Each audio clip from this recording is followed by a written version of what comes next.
Assalamualaikum warahmatullahi wabarakatuh. Bismillahirrahmanirrahim.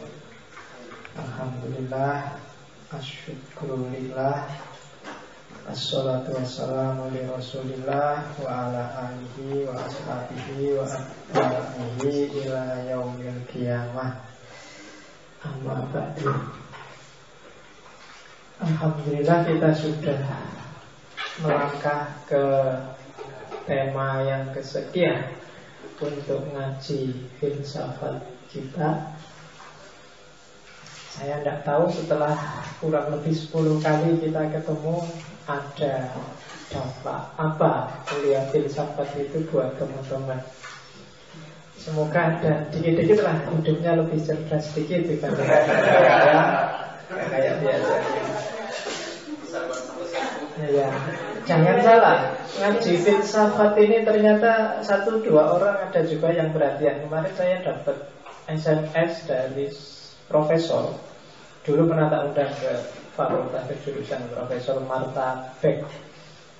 Jadi dia heran, kok bisa ya ngaji filsafat tapi di masjid. Bayangannya dia masjid itu ngaji ya paling gak isinya fikih, Quran, atau hadis.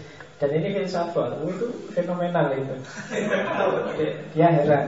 Oh, itu belum tahu padahal di sini nggak cuma filsafat, kalau ngerti ada macam-macam mungkin dia kaget. Jadi, iya, jangan salah kalau sebentar lagi nanti ada 1-2 peneliti datang ke sini mau wawancara sama kalian. So, pakai logika apa? Ya siapin aja. Tidak apa-apa.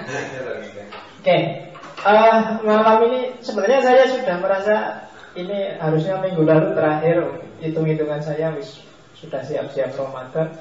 Tapi tiba-tiba sore tadi Mas Lukman SMS-nya masuk, Pak, malam ini loh terakhirnya. Wah. Ya, jadi minggu lalu saya janjiannya bahwa setelah ini filsafat, hermeneutik, tapi sudahlah, daripada saya ngomong hermeneutiknya cuma setengah dan dilanjutkan nanti bukan habis puasa, habis lebaran, mending tak tambahi satu lagi aja, tema penting dalam logika. Jadi biar sekalian mantep logikanya, saya ambil tema definisi. Nah, saya ingat dulu di pertemuan pengantar waktu minggu pagi itu saya banyak nantang kamu dengan definisi. Maka oke deh, sekarang kita belajar caranya bikin definisi. Definisi itu kan ada hubungannya sama makna. Dan memang sebelum masuk ke hermeneutik, problem makna yang cair, kita harus sebenarnya masuk ke logika. Logika itu problem makna yang pasti. Jadi patokan resmi dulu, gimana sih cara mendefinisikan? Mendefinisikan itu ekuivalen sama dengan memahami. Mendefinisikan itu ketika kamu bisa mendefinisikan sesuatu dan pas, itu sama dengan kamu paham sesuatu. Makanya beberapa filosof bilang bedanya orang pinter sama orang tidak pinter itu dalam hal bikin definisi. Makanya asah otak yang paling canggih itu bikin aja definisi-definisi. Kalau pulang, definisinya laptop adalah apa? Definisinya kayak gitu. Jadi sambil kalau kamu nganggur-nganggur daripada gak ada waktu, sambil nongkrong, nah itu bikin definisi, lihat orang. Ada perempuan adalah, coba aja definisikan. Kira-kira bisa gak kamu? Ada mobil lewat, mobil adalah gitu. Jadi sering-sering gitu bikin sendiri. Asal gak ketawa-ketawa sendiri nanti orang. Sambil dia nggak mau ketawa-ketawa, ternyata aku nggak bisa ya. Oke, kita masuk ke definisi. Definisi adalah, ini definisinya definisi. Jadi definisinya definisi adalah, ini terjemahan letterlet dari buku, susunan kata yang tepat dan jelas dan singkat. Diingat-ingat 3 karakter itu. Definisi itu harus tepat, dia harus pas, tapi jelas.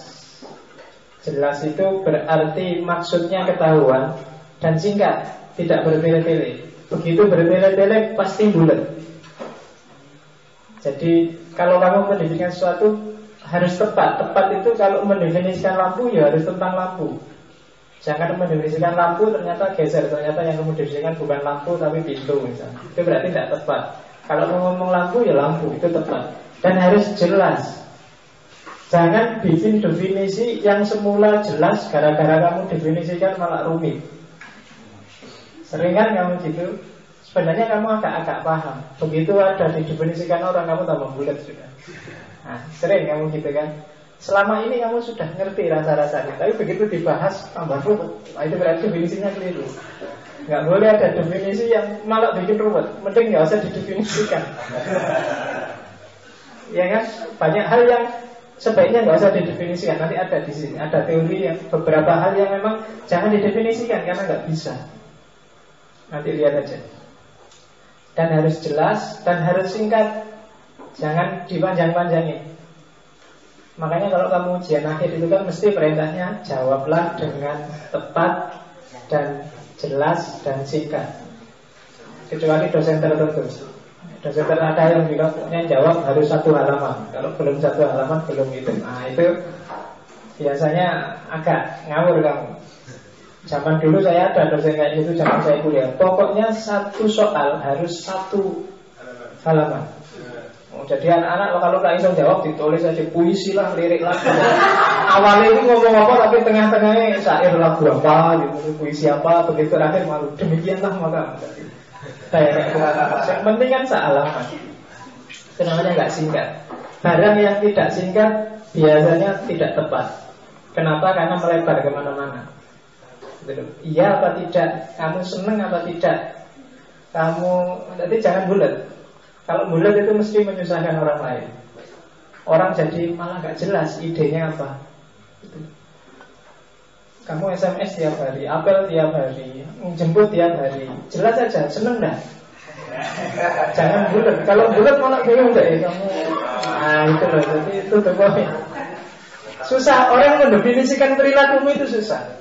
Ditanya seneng apa enggak, bulat. Tapi tiap hari SMS, tiap hari apel, tiap hari itu ruwet. Tutup poin aja, tembak dulu baru aksi. Kalau kamu aksi dulu, kalau ditolak kan jadinya gak enak. Jadi sudah jelas baru. Tapi karena kamu bulat jadi ruwet. Oke, sampai apa contohnya? Oke, tugasnya definisi adalah jadi yang tadi memperjelas. Kenapa harus diperjelas? Biar tidak simpang siur. Banyak orang debat, bahkan sampai mau tawuran hanya gara-gara beda definisi. Coba kamu telusuri ya, jangan-jangan misalnya ada konflik Sunni sama Syiah. Itu mungkin jangan-jangan beda mendefinisikan. Orang Sunni mendefinisikan Syiah apa, tapi orang Syiah mendefinisikan dirinya sendiri apa. Karena kadang-kadang orang kalau sudah gak seneng itu kan yang dilihat sisi jeleknya aja, kalau pas lagi senang yang dilihat sisi bagusnya aja. Coba dicek, biar tidak simpang siur. Ketika ada gegeran antara KPK sama PKS misalnya, itu kan tawuran habis-habisan, tapi jangan-jangan sebenarnya nggak beda. Ide-ide yang diperdebatkan sebenarnya nggak sama anunya, tapi beda mendefinisikan. Itu coba dicek. Oke ya. Jadi yang pertama itu tugasnya. Yang kedua adalah untuk membedakan dengan kata yang lain dan objek yang lain. Itu definisi, dengan menjelaskan karakternya, sifatnya, dan macam-macam. Intinya adalah kamu tidak bisa berpikir kalau tidak paham sesuatu. Dan kamu disebut paham sesuatu itu kalau kamu sudah bisa mendefinisikannya. Kecuali hal-hal tertentu yang memang tidak bisa didefinisikan. Ada hal yang tidak bisa didefinisikan, hanya bisa dirasakan. Kalau disuruh cerita susah sekali. Kayak fenomena-fenomena mental itu kan biasanya nggak bisa didefinisikan. Nanti kita lihat contoh-contohnya. Jenis definisi yang pertama adalah definisi nominal. Namanya definisi nominal itu definisi etimologis, menjelaskan sesuatu dengan arti katanya. Kalau kalian baca kitab-kitab fikih zaman dulu, misalnya sholat secara lughawi adalah doa, secara istilahi adalah, itu namanya definisi nominal. Ya kan? Kayak komunis itu berasal dari bahasa Latin yang artinya sama, atau dari istilah komuniker yang artinya bercakap-cakap. Itu definisi nominal namanya. Kamu dari kata-katanya kamu definisikan. Dan banyak jenisnya definisi nominal. Yang pertama sinonim. Jadi sinonim itu menjelaskan dengan kata yang sama. Sapi adalah lembu. Nah, itu dengan kata yang sama. Jangan salah, itu termasuk jenis definisi. Berkomunikasi itu sama dengan berhubungan. Makanya kalau hati-hati salah tafsir, misalnya barang siapa yang mendapatkan kesulitan dalam hal ini, silahkan berhubungan dengan ibu titik. Nah, itu kalau jangan maksudnya berhubungan itu berkomunikasi. Itu jangan masa harus berhubungan dulu, kalau apa boleh. Ya orang, maksudnya silahkan berhubungan itu, silahkan berkomunikasi. Nanti kamu Bu, saya disuruh berhubungan loh sama sampean. Ya maksudnya disuruh berkomunikasi. Itu definisi sinonim namanya. Jadi jangan salah, kamu salah definisi. Wah, ini disuruh berhubungan gratis ini, enak ini. Bukan itu maunya. Tapi disuruh berkomunikasi. Nah, makanya hati-hati di pengumuman di kampus itu kan sering gitu kan. Bagi yang ingin mendapatkan keterangan lebih jauh, silahkan berhubungan dengan Mbak titik-titik nomor 1 sekian-sekian. Nah, itu maksudnya bukan disuruh berhubungan itu, suruh tanya. Oke, definisi simbolik. Biasanya matematika. Nanti ada jenis simbolik itu yang matematika itu kayak P, kayak gini lah. Pokoknya simbol-simbol itu, kalau limit simbolnya kayak gimana, itu kan definisi namanya. Tapi dalam hidup sehari-hari juga kadang-kadang kita pakai definisi simbolik. Dalam banyak hal mungkin kita susah menjelaskan sesuatu, kita hanya pakai simbol saja. Gimana rasanya punya pacar? Susah ya mendefinisikan enaknya punya pacar. Yang penting punya pacar itu gini deh. Itu definisi simbolik. Kalau sudah patah hati, gini deh. Itu definisi simbolik. Gimana anak itu? Enak enggak? Itu definisi simbolik. Kamu definisikan juga susah. Apa maksudnya jadinya di kayak gini? Itu susah. Itu semacam definisi. Toh kamu paham kan dengan itu? Kamu nggak bisa menjelaskan, tapi orang paham. Meskipun ada juga definisi simbolik yang tidak paham, kayak status Facebook yang tidak jelas dengan tiba-tiba bilang SSSS ibaratnya opo ZZZZ. Nah, ini kamu mesti ZZZ maksudnya tidur. Nah kalau SSS terus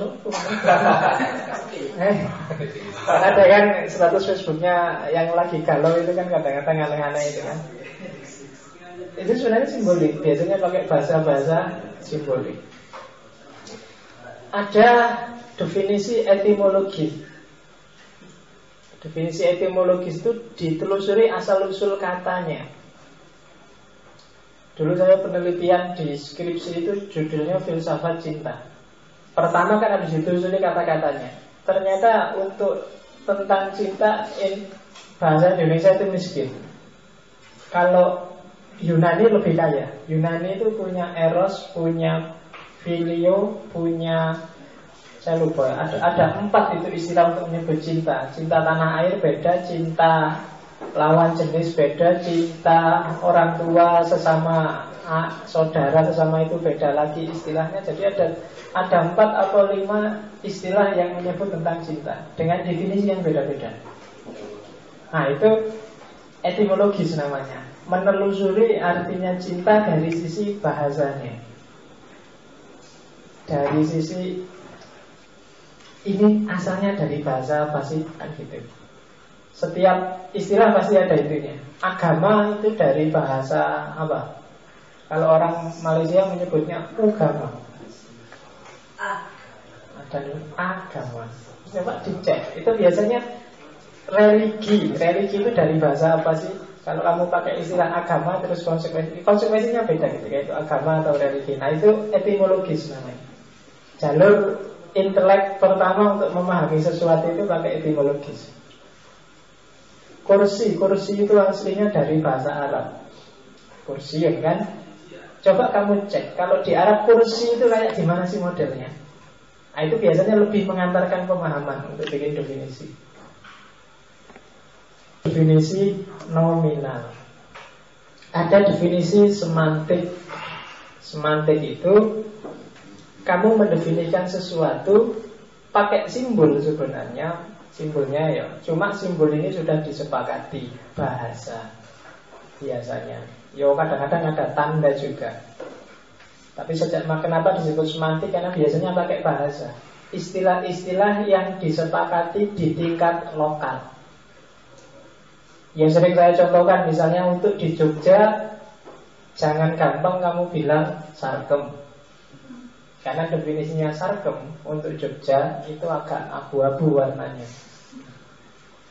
Tapi kalau di luar Jogja mungkin beda lagi. Sarkem yang pasar kembang itu kan biasa kalau di luar Jogja. Karena di sana ada tata bahasa yang beda dengan Jogja. Kalau istilah Jogja, tanda sarkem itu merujuk ke hal yang gitu-gitu. Sementara di luar Jogja nggak apa-apa. Jadi kalau kamu di Surabaya misalnya, yuk jalan-jalan ke pasar kembang yuk, nggak apa-apa. Kalau kamu mau beli kembang, mau nyekar atau mau itu. Tapi kalau di Jogja, jangan sekali-sekali yuk jalan-jalan ke pasar kembang yuk. Karena konotasinya beda. Definisi orang Jogja tentang sarkem beda. Kamu perlu analisis semantik tentang itu. Itu namanya definisi semantik. Istilah di sini sama istilah di sana beda lagi. Saya kemarin jalan-jalan ke waktu di Bali itu ada istilah-istilah Bali yang jangan diucapkan di Jawa. Kalau diucapkan di Jawa bisa gawat. Ya kamu ngerti sendiri kan. Apa Pak? Oh ya, kayak gitu. Iya, kalau kamu dikasih makan sama orang Bali, contoh kecil, jangan sekali-sekali bilang, Pak, saya sudah kenyang ini Pak.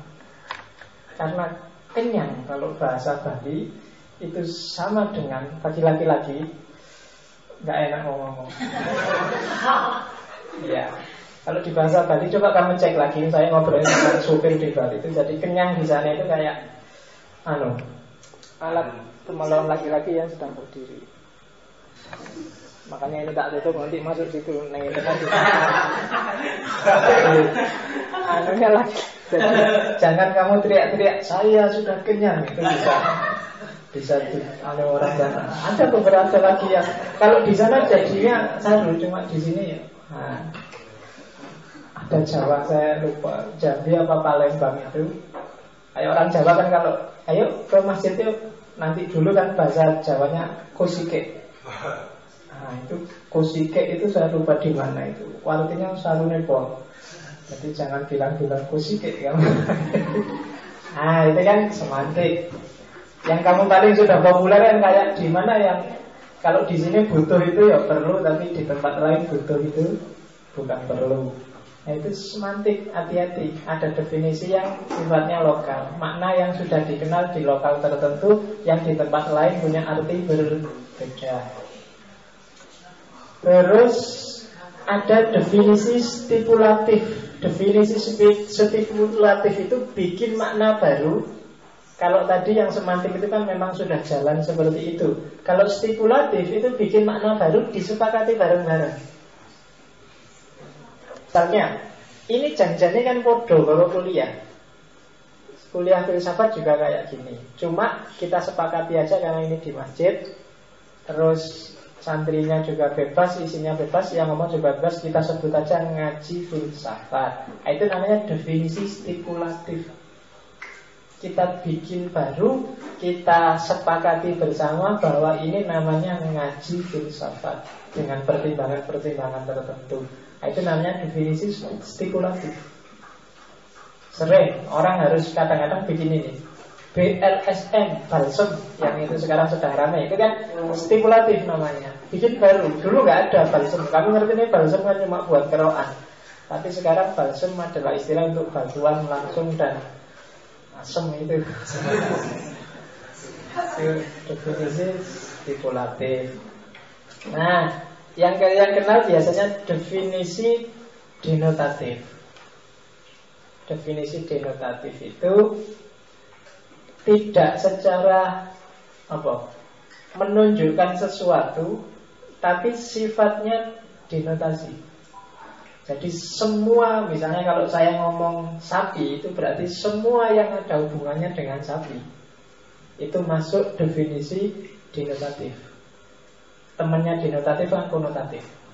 Kalau denotatif itu langsung merujuk ke objeknya. Semua yang masuk objek itu berarti termasuk dalam definisi. Yang tidak masuk tidak boleh dimasukkan dalam definisi. Ada dua jenis, ada ostentif dan ada enumeratif. Kalau ostentif itu membatasi definisi dengan contoh-contoh. Jadi bikin definisi pakai contoh-contoh. Ada banyak hal yang kamu menjelaskannya susah, tapi untuk menjelaskannya kamu pakai contoh aja. Jadi macam-macam lah. Misalnya kamu susah menjelaskan kelas itu apa ya? Ya kelas itu ya kayak ngaji filsafat ini, kayak kuliah di kampus itu, kayak itu namanya definisi ostentif. Dengan memberikan contoh.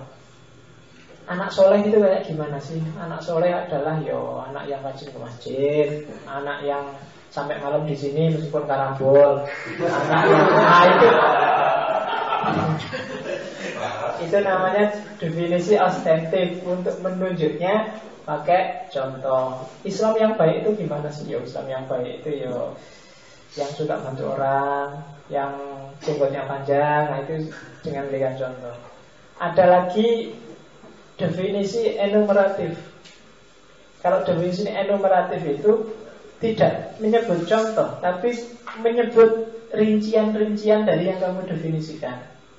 Misalnya kelas itu apa sih? Kelas itu ada papannya, ada muridnya, ada gurunya, ada LCD-nya, ada, itu namanya definisi enumeratif. Kalau kamu disuruh mendefinisikan sekolah itu apa sih? Sekolah itu sesuatu yang ada kepala sekolahnya, ada bangunannya, ada, itu namanya definisi enumeratif. Tidak apa-apa kalau kamu bingung bikin definisi, kamu pakai ostentif atau enumeratif. Sebut contoh-contohnya atau sebut bagian-bagiannya. Itu untuk mengatasi seandainya kamu susah bikin definisinya. Cari aja contohnya gitu. Cantik itu apa sih? Cantik itu kira-kira kalau kamu enumeratif, cantik itu yang rambutnya panjang, kulitnya putih, terus hidungnya lubangnya 2, kemudian sapi. Oke. Kalau ostentif, contoh cantik itu adalah siapa ya? Menurut kamu yang cantik siapa? Megawati.